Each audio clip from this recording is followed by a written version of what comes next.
No es una falta de voluntad, no es que no le quieras echar ganas. Esto es una combinación de factores psicológicos y biológicos que operan en tu cerebro. ¿Sabías que la depresión no es solo mental, sino también biológica? Hoy voy a contarte cómo lo descubrí y lo que dice la ciencia al respecto. He tenido que lidiar con la depresión y la ansiedad varias veces durante mi vida adulta. Y aunque me he apoyado en psicólogos, incluso en psiquiatras, ninguno me había comentado el papel tan importante que tiene nuestro estómago en este proceso. Afortunadamente, la última psicóloga con la que estuve tenía un enfoque más actualizado, porque además de la terapia convencional, es decir, no solamente me mandaba a hacer los típicos ejercicios de reflexión, sino que por primera vez me sugirió consumir probióticos, kefir y otros suplementos. Lo cual se me hizo súper interesante porque además de todo yo soy genuinamente curioso. Quise investigar un poco más a fondo sobre cómo estaba relacionada la depresión con los probióticos o qué tenían que ver los probióticos para la depresión. Y entonces me encontré con esta relación intestino-cerebro. Eso también me llevó a investigar sobre la inflamación. El cerebro se inflama cuando está deprimido y por supuesto lo que inflama el cerebro es el estrés. Lo que conocemos como estrés, el cuerpo lo asimila, tal vez la palabra correcta sería lo somatiza, como exceso de cortisol. El cortisol es una hormona que es producida en las glándulas suprarrenales, que está ubicada encima de los riñones. Se le conoce comúnmente como hormona del estrés porque efectivamente juega un papel crucial en la respuesta del cuerpo al estrés. Además de su función en situaciones de estrés, el cortisol también participa en la regulación de varias funciones corporales, incluyendo el metabolismo, la respuesta inflamatoria y el sistema inmunológico. Entonces, ¿cuál es la relación entre el cortisol, nuestro estómago, la inflamación? En este contexto, el estrés crónico, que eleva los niveles de cortisol, puede desencadenar respuestas inflamatorias. La inflamación sistémica puede cruzar la barrera hematocefálica e influir en el funcionamiento del cerebro. La consecuencia de esto es que altera los neurotransmisores y afecta la neuroplasticidad. En otras palabras, la inflamación puede dañar las neuronas y las células de soporte, contribuyendo a los síntomas de la depresión. Por ejemplo, los niveles elevados de citoquinas proinflamatorias puede afectar el metabolismo y la producción de neurotransmisores como la serotonina y la dopamina. Ahora bien, ¿qué es ese eje intestino-cerebro del que hablábamos en un principio? Es un sistema de comunicación bidireccional entre el sistema nervioso central y el sistema nervioso entérico. El sistema nervioso entérico no es otra cosa más que una red de neuronas que cubre todo el tracto gastrointestinal, que va desde el esófago hasta el ano. También se le conoce como el segundo cerebro. Y aquí la microbiota intestinal juega un papel crucial en esta comunicación. Y aquí les va un dato súper importante. Aproximadamente el 90% de la serotonina del cuerpo se produce en el intestino. ¿Y qué tiene que ver la microbiota entonces? Lo que pasa es que la microbiota intestinal influye en la producción y la disponibilidad de la serotonina. Por ejemplo, una disbiosis o un desequilibrio en la microbiota puede afectar esta producción y por lo tanto influir en el estado de ánimo y la depresión. Ahora bien, hablemos de otro concepto que es la permeabilidad intestinal. Lo que hace la permeabilidad intestinal es permitir que las toxinas bacterianas y otras sustancias proinflamatorias pasen al torrente sanguíneo, lo que puede contribuir a la inflamación sistémica de bajo grado que decíamos en un principio. Esta inflamación puede llegar al cerebro y afectar la función neurológica. La conexión entre la dieta, la inflamación y la depresión es un área de investigación que todavía está activa. Sin embargo, hay investigaciones recientes que hablan sobre que las harinas refinadas y los azúcares contribuyen a la depresión. Las dietas altas en estos alimentos pueden promover la inflamación y afectar negativamente la composición de la microbiota intestinal, lo que a su vez impacta en el eje intestino-cerebro y puede empeorar los síntomas depresivos. Ahora bien, el cerebro para funcionar correctamente necesita un suministro constante de energía. ¿Y qué creen? Que la glucosa es la principal fuente de energía para el cerebro. ¿Qué es lo que pasa entonces cuando consumimos muchos azúcares y muchos carbohidratos?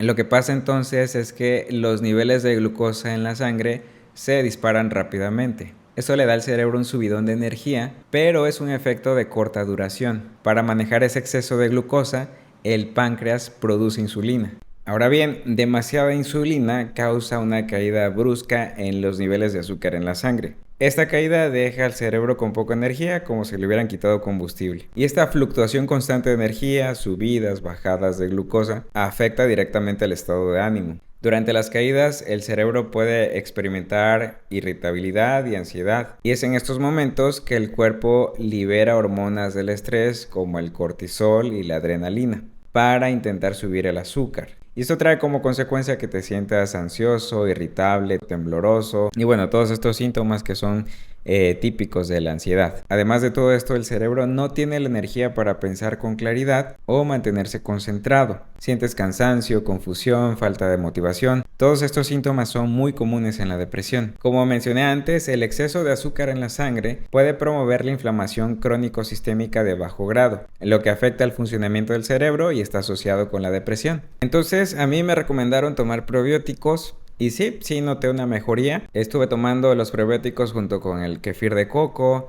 aunque también comencé a realizar ejercicio de fuerza, comencé a ir al gimnasio. También empecé a practicar meditación y bastante meditación. Y ojo, voy a ser bastante sincero, no creo que comprar probióticos sea la solución.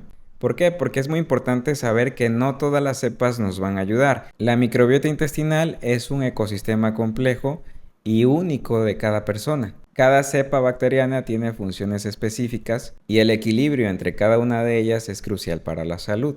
La cepa no es otra cosa que la categoría de los bichos. No es lo mismo una bacteria que ayuda a digerir la lactosa que una que produce vitaminas del grupo B o una que ayuda a descomponer la fibra. Entonces, tener una gran cantidad de una sola cepa no garantiza la salud. Aquí lo que realmente importa es la diversidad y el equilibrio de la comunidad microbiana.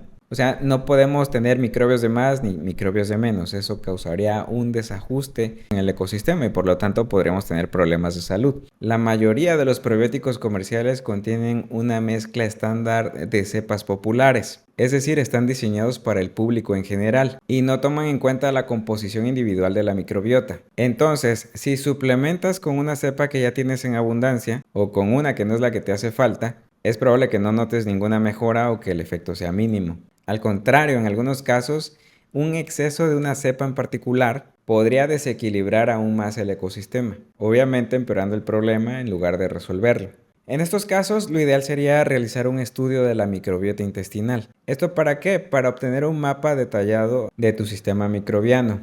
En este estudio podrían ver qué cepas tienen en baja cantidad y cuáles tienen en exceso. Y ya ahora sí, con esta información, un profesional de la salud podría recomendarles un probiótico con esas cepas en específico que les hacen falta y también con la dosis adecuada. Entonces, este enfoque es mucho más preciso. Aquí maximizarían las posibilidades de obtener un resultado positivo, ya sea para mejorar la digestión, el estado de ánimo o fortalecer el sistema inmune. Como puedes ver, este tema es fascinante y solo es una de las muchas cosas que he ido descubriendo en mi camino. Si te interesa seguir explorando temas como este, no olvides suscribirte, así no te vas a perder los próximos videos. Ahora, desde un aspecto psicológico, el objetivo es cambiar patrones de pensamiento, emociones y comportamientos que contribuyen a la depresión. La depresión se asocia con el desequilibrio de varios neurotransmisores. Los más estudiados son la serotonina, la noradrenalina y la dopamina. Por ejemplo, a la serotonina se le conoce como el neurotransmisor del bienestar. ¿Por qué? Porque regula el estado de ánimo, el sueño y el apetito. Una deficiencia de la serotonina puede llevar a la tristeza, a la ansiedad, a la irritabilidad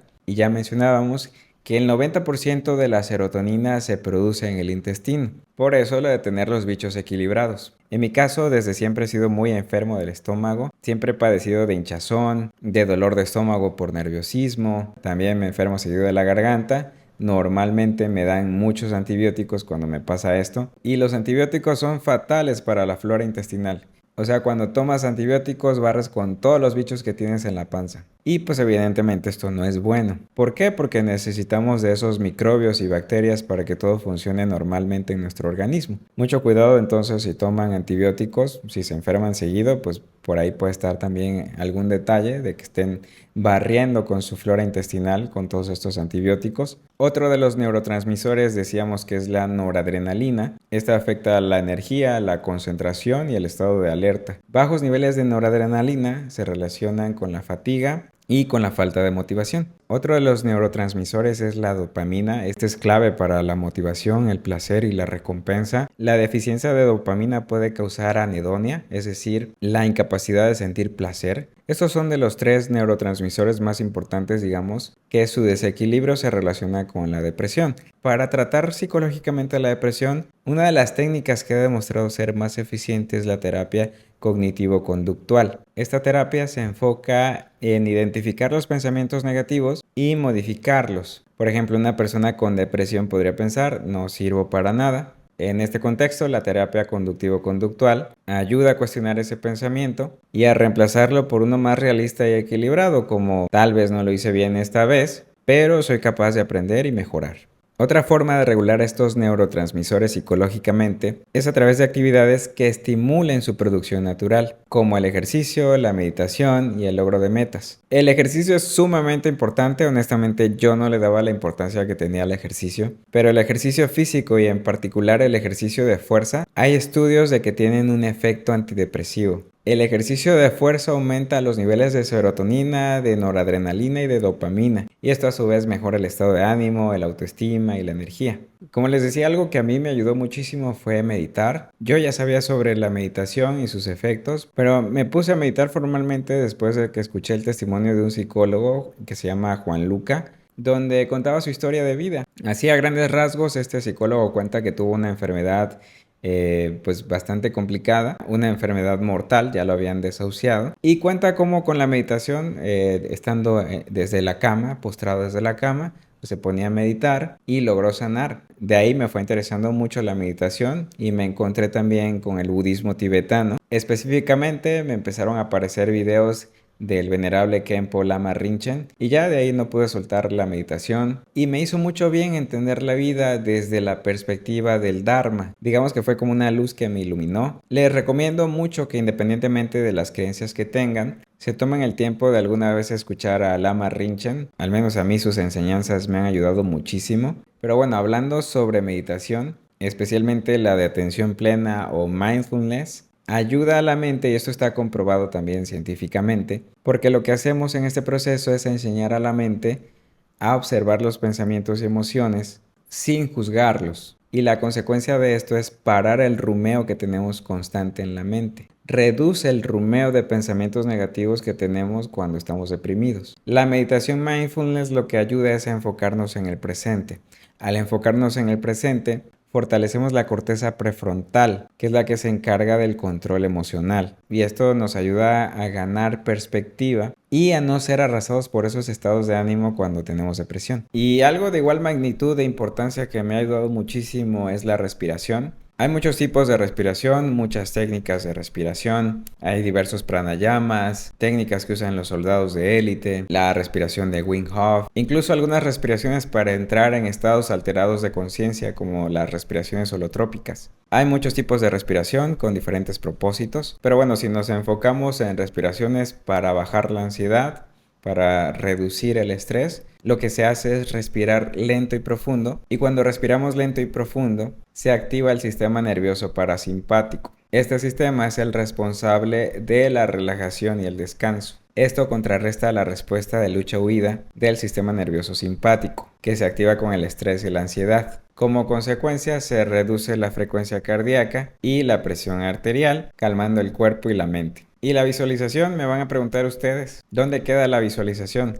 Mucho del contenido que he creado hasta ahora está enfocado en la visualización multisensorial. Este tema me interesó particularmente porque hay investigación científica que respalda el uso de la visualización y también se utiliza como una técnica efectiva para reducir la ansiedad. Al crear imágenes mentales positivas de forma voluntaria, se genera un estado de inmersión que estimula todos los sentidos, no solo la vista, y esto puede llevar a una reestructuración cognitiva, un mayor sentido de control y una relajación profunda. Las investigaciones que se han realizado con respecto a la visualización dice que esta práctica puede reducir los niveles de cortisol, mejorar la regulación de las emociones y la atención. Y esto, por supuesto, tiene un impacto en la química cerebral. Entonces, la ciencia apoya la integración de estas prácticas como la visualización, la meditación, la respiración, como terapia complementaria en los tratamientos psiquiátricos convencionales. ¿Esto qué significa? Que la visualización no va a reemplazar la terapia. más bien va a reforzar, ofreciéndonos una herramienta adicional para la regulación.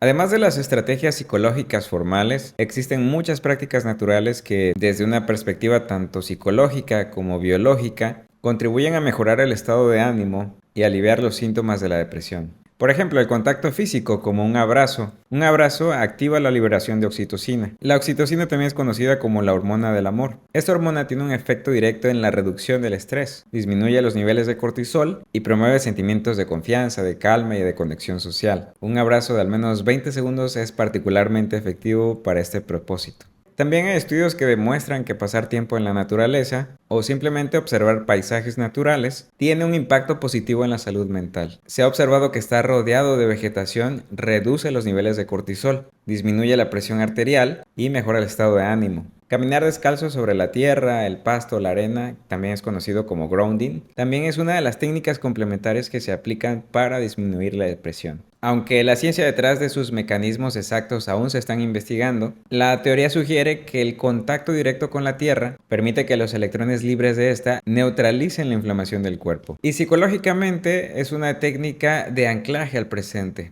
Cuando estamos sintiendo la textura y la temperatura bajo los pies, nos estamos enfocando en el aquí y el ahora, lo que es una forma de mindfulness. Y ya mencionábamos anteriormente que también es una herramienta muy útil para combatir la ansiedad y la depresión. Y aquí les voy a otro dato importante, algo que para mí despierta mucho interés porque tengo una formación en acústica, y es la relación del sonido con el cerebro.